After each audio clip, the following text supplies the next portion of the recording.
Okay, so you can barely see my head because I wanted us to look at this poster up here, and so I have my computer up on a stool.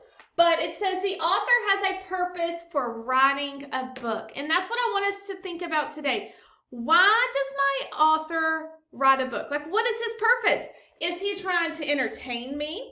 Okay, think about the book, The Dunderheads. That was very entertaining. It was fun to read. It was funny.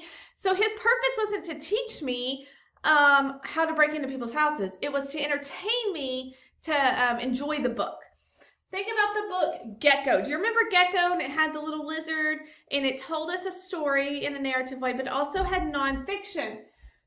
It was to inform me how geckos survive. Like in the nonfiction part, the whole time, it was telling me how geckos survive. So it was to inform me about something. It also entertained us, so we added that. And then think about Parrots Over Puerto Rico. Remember where the birds came to Puerto Rico and they almost went away and got extinct? To give information about the history.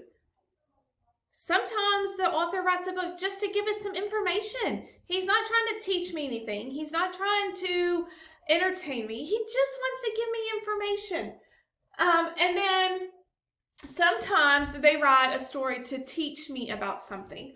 And in the Parrots Over Puerto Rico, the second part of that book, also they wanted to teach us how to save the birds because they told us what they did and all the processes to save those birds. So when you're reading your books, I want you thinking about the author's purpose.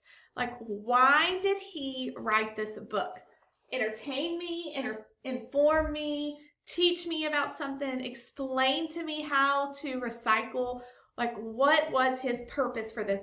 We don't just write a story to write a story. We have a purpose when we do things. And authors have a purpose when they write their stories.